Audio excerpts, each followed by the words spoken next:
The morning sun cast long shadows across the desert when Jake Morrison spotted something that shouldn't exist.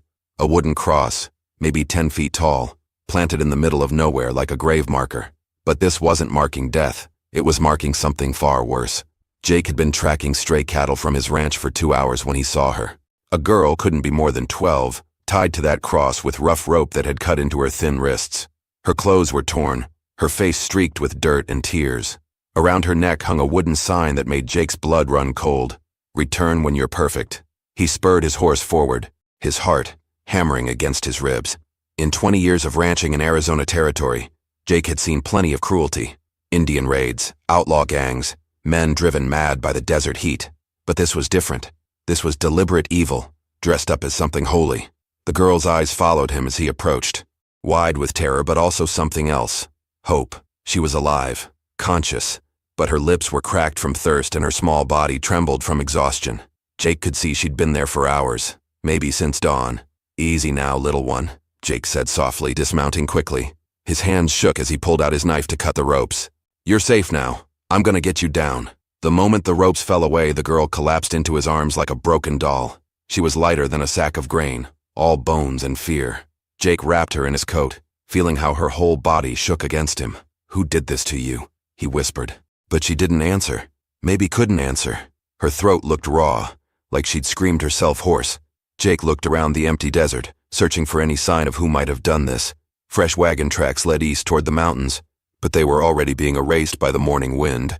Whoever had left her here was long gone, probably counting on the buzzards to finish what they'd started. As he lifted the girl onto his horse, Jake noticed something that made his stomach twist. This cross wasn't hastily built. The wood was smooth, well crafted. The rope showed signs of repeated use. The post hole was deep and permanent. This wasn't the first time someone had been left here. The girl stirred in his arms, and when she looked up at him, Jake saw something in her eyes that would haunt him forever. Not just fear, but recognition.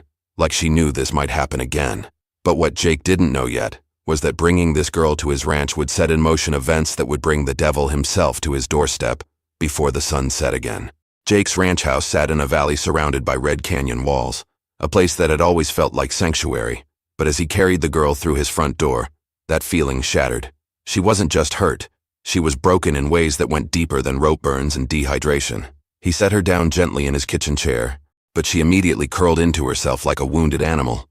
Her eyes darted to every window, every shadow, as if expecting someone to burst through at any moment. I'm gonna get you some water, Jake said, moving slowly to the pump. But when he turned his back, he heard a sharp intake of breath. The girl had pressed herself against the wall, trembling. She was terrified of being alone, even for a second. Jake handed her a tin cup, watching as she gripped it with both hands. Her fingers were marked with small, precise scars, too deliberate to be accidents. Someone had hurt this child systematically, repeatedly. Can you tell me your name? He asked gently. The girl's mouth opened, but no sound came out. She touched her throat and winced, then shook her head frantically. Jake's anger flared. Whatever they'd done to her had stolen her voice, maybe permanently. As she drank, Jake noticed something else that made his blood run cold. Around her ankles were rope burns, but they were old and healed. This girl had been tied up before, many times. The cross in the desert wasn't her first punishment. He knelt down to her level, trying to make himself less threatening. You don't have to talk, but if someone's looking for you, if they hurt you, I need to know. The girl's eyes filled with tears, and she pointed toward the mountains where the wagon tracks had led. Then she held up her fingers. 1, 2, 3, 4, 5. 5 fingers, over and over. 5 people? Jake asked. She shook her head and pointed to herself, then held up 5 fingers again. 5. Like you? 5 children? This time she nodded and the tears spilled over. Jake felt something cold settle in his chest. There were other children, and if this girl was here, tied to a cross like some twisted sacrifice, what was happening to the others? He stood up, pacing to the window. The desert stretched endlessly toward the mountains, hiding secrets he was just beginning to understand. Someone out there was collecting children, torturing them, maybe worse. They're gonna come looking for you, he said, more to himself than to her. But when he turned around, the girl was holding something in her small fist. She opened her hand to reveal a piece of carved bone, shaped like a lamb. On one side were words burned into the bone. The pure shall inherit. Jake's throat went dry. This wasn't just cruelty. This was religion twisted into something monstrous. And somewhere in those mountains, 4 other children were waiting for the same fate that had nearly claimed this little girl. Jake studied the bone carving, turning it over in his weathered hands. The craftsmanship was too fine for an outlaw gang, too deliberate for madmen. This was organized, methodical. Religious fanatics were the worst kind of dangerous. They believed God was on their side. He looked back at the girl, who was watching him with those haunted eyes. She pointed to the bone, then to herself, then held up one finger. She was number 1, the first child taken. How long ago? Jake asked. The girl held up both hands, opening and closing them 3 times. 30 days. She'd been with these people for a month, and in that time, they'd collected 4 more children. Jake's jaw tightened. He grabbed his spyglass and climbed onto his roof, scanning the mountains to the east. The wagon tracks had led toward Devil's Canyon, a maze of rock formations where Apache had once hidden from the cavalry. Perfect place for a group that didn't want to be found. Through the spyglass, he caught a glint of sunlight reflecting off something metallic. Smoke, thin and gray, rising from behind a red mesa about 5 miles away.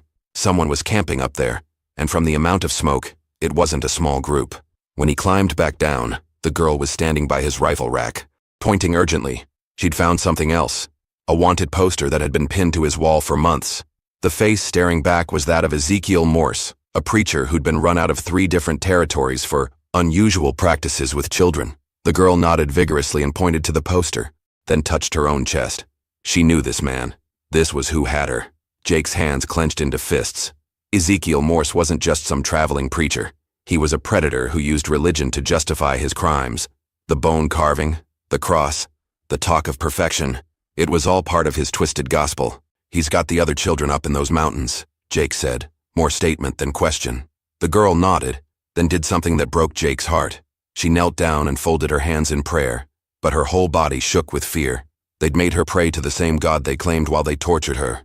Jake helped her to her feet. No more praying to their God, little one. We're gonna stop them. But as he said it, he heard something that made his blood freeze. Hoofbeats, approaching fast from the east. Multiple riders, coming hard toward his ranch. The girl heard them too and immediately ran to hide behind Jake's kitchen table, her eyes wide with terror. She knew those sounds. She'd been found. Jake grabbed his Winchester and moved to the window. Through the dust, he could count at least 6 riders, all dressed in black like undertakers. At their head rode a tall man with a white beard, carrying a wooden staff topped with a carved lamb. Ezekiel Morse had come to collect his lost sheep. The riders stopped 50 yards from Jake's front porch, close enough to talk, but far enough to avoid a quick draw. Ezekiel Morse sat tall in his saddle, his white beard flowing over his black coat like spilled milk. His eyes were the pale blue of winter sky, cold and empty of human warmth. "Brother Morrison," Morse called out, his voice carrying the practiced authority of a man used to being obeyed. "The Lord has led us to your door, in search of one of his lost lambs." Jake stepped onto his porch, Winchester held loose but ready. Behind him, he could hear the girl's ragged breathing from her hiding spot. She was terrified, but she hadn't run. Maybe she knew there was nowhere to go. "Don't see any lost livestock around here, preacher," Jake replied. "Might want to check with the Mexicans down south. They're always losing sheep." Morse's smile was thin as a knife blade. "The lamb we seek walks on 2 legs. A child, pure of heart but tainted by sin. She was placed upon the cross of redemption this morning to contemplate her wickedness." And what wickedness would that be? The child spoke back to her betters. She questioned the word of God as delivered through his chosen servant. Morse's eyes hardened. Such pride must be purged before it spreads like infection to the other children in our care. Jake's finger found his rifle's trigger. These weren't just fanatics. They were slave traders hiding behind scripture. The other children weren't followers. They were prisoners. "Well, preacher, I haven't seen any children today. Just buzzards and rattlesnakes. Seems like you'd fit right in with both." Morse's men shifted in their saddles, hands drifting toward their weapons. But the preacher held up his staff, keeping them in check. He was studying Jake with the calculating look of a man weighing odds. "The tracks of your horse lead directly from our place of prayer to your ranch. Brother Morrison, God's truth cannot be hidden from his servants." "Funny thing about tracks," Jake said. "Desert wind erases them pretty quick. Makes a man wonder what he actually saw." Behind the preacher, one of his men leaned forward in his saddle. "Brother Ezekiel, the sun grows hot. Perhaps we should search his house for the child." Jake levered around into his Winchester's chamber, the metallic sound echoing off the canyon walls. "First man through my door gets to meet his maker real personal-like." Morse raised his hand again, but Jake could see the calculation in his eyes. 6 against 1 weren't bad odds, but Jake had the advantage of cover and elevated position. Men would die, and Morse needed his followers alive. "You speak of violence, Brother Morrison. But we are men of peace. We seek only to return a lost child to her family. Her family? Jake laughed harshly. You mean the 4 other children you got tied up in those mountains? What kind of family needs to keep their kids in chains?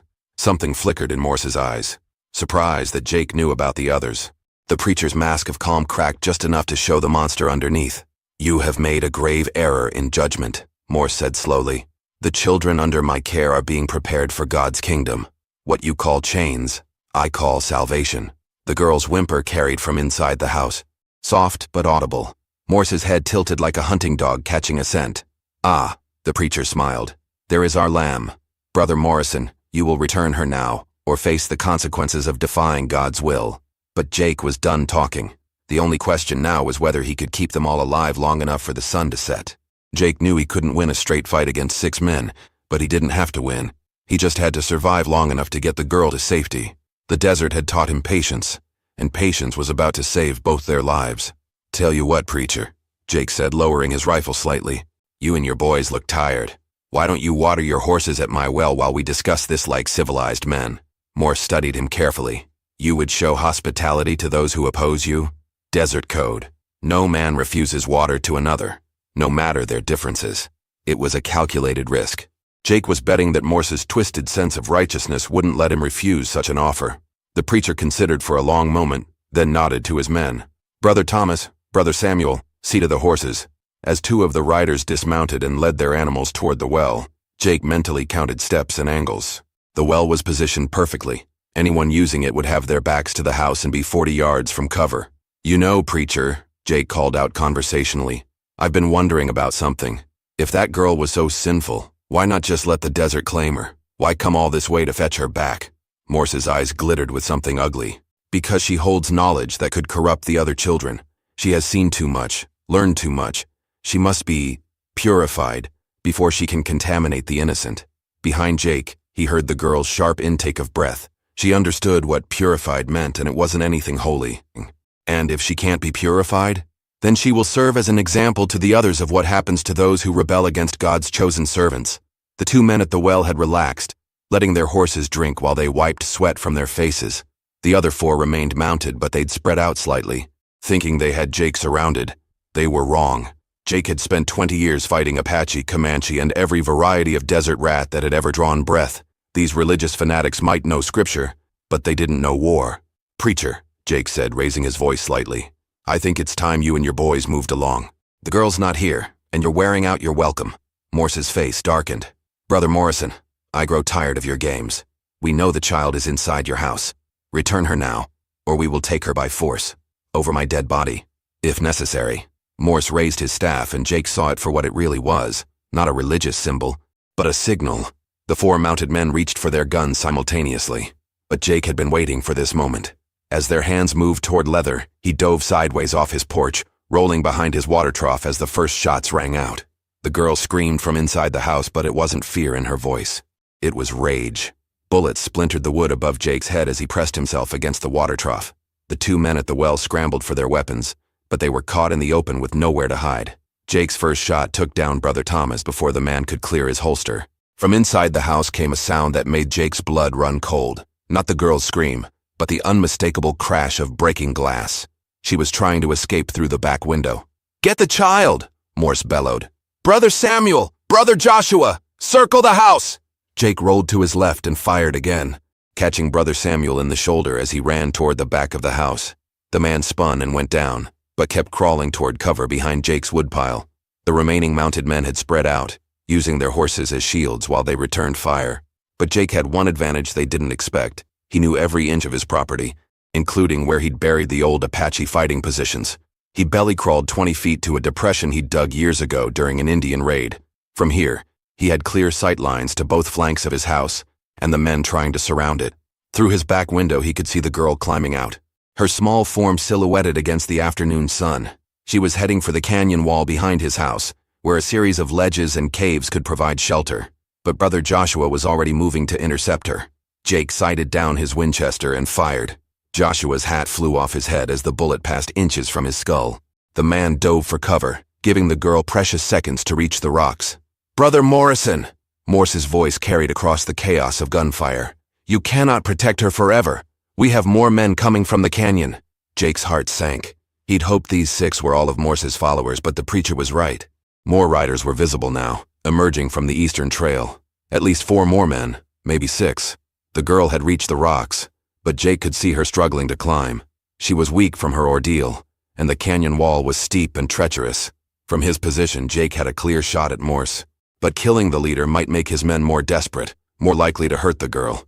He needed to end this differently. "Preacher," Jake called out, "let's settle this between men. You and me, no weapons, just fists. Winner takes all." Morse's laughter echoed off the canyon walls. "Do you think I'm a fool? Brother Morrison? This is not about honor or personal combat. This is about God's will." A bullet whined past Jake's ear, closer than the others. The men were finding their range, and his defensive position was becoming a trap. Behind him, he heard something that made his blood freeze. A child's cry of pain. The girl had fallen from the rocks. Brother Joshua was already running toward her, his gun drawn. Jake made the hardest decision of his life. He abandoned his cover and ran toward the canyon wall, knowing that every step made him a target for 4 different rifles. The first bullet caught him in the left shoulder, spinning him around, but not dropping him. The second bullet missed by inches, but Jake reached the girl before Joshua did, throwing himself between the fanatic and the child, just as the man's pistol fired. The bullet meant for the girl slammed into Jake's chest instead. Jake hit the ground hard, blood spreading across his shirt like spilled paint. The bullet had punched through his chest, missing his heart by inches but tearing through his lung. Each breath was agony, but he was alive. The girl knelt beside him, her small hands pressing against his wound. For the first time since he'd found her, she spoke, a whisper so soft only he could hear it. "Thank you." Brother Joshua stood over them, his pistol aimed at Jake's head. "Brother Ezekiel, I have them both." But as Morse and his men approached, something unexpected happened. The sound of hoofbeats thundered from the south, not more of Morse's followers, but a U.S. cavalry patrol that had been tracking the preacher across 3 territories.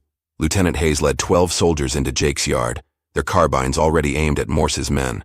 The preacher's face went white as he realized his carefully planned operation had become a trap. "Ezekiel Morse," Hayes called out, "you're under arrest for kidnapping, child endangerment, and murder. Drop your weapons." The fanatics were outnumbered and outgunned, but Morse wasn't finished. He raised his staff like a weapon, his pale eyes burning with desperate fury. "You cannot stop God's work," he screamed. "These children belong to the Lord." "The only place you're going is prison," Hayes replied. "Now drop your weapons or we'll drop you." Brother Joshua, still standing over Jake and the girl, made a fatal mistake. He swung his pistol toward the soldiers, and Lieutenant Hayes put a bullet between his eyes before he could fire. The other fanatics surrendered immediately, throwing down their guns and raising their hands. Without their leader's religious fervor driving them, they were just frightened men who wanted to live. As the soldiers secured the prisoners, Hayes knelt beside Jake. "How bad is it, Rancher?" Jake coughed, tasting blood. "I'll live, but there are other children, up in Devil's Canyon. 4 more kids that need saving." The girl nodded urgently and pointed toward the mountains, then held up 4 fingers. Hayes understood immediately. "Sergeant Wilson, take half the men and search those canyons. Find those children." As the sun began to set over the Arizona desert, Jake watched the cavalry ride toward the mountains. The girl sat beside him, no longer trembling, no longer afraid. She'd found her voice and her courage. 3 hours later, Sergeant Wilson returned with 4 children, 3 girls and a boy, all thin and scared, but alive. When they saw their friend safe beside Jake, they cried tears of relief and joy. Ezekiel Morse and his followers were taken to Tucson to face trial. All would hang within the month. The girl, whose real name was Sarah, stayed with Jake while the other children were returned to their families. She helped him recover from his wounds, and he helped her remember how to laugh. 6 months later, when the circuit judge came through and asked if Jake wanted to make the arrangement official, both of them said yes. Sometimes the desert gives back more than it takes away.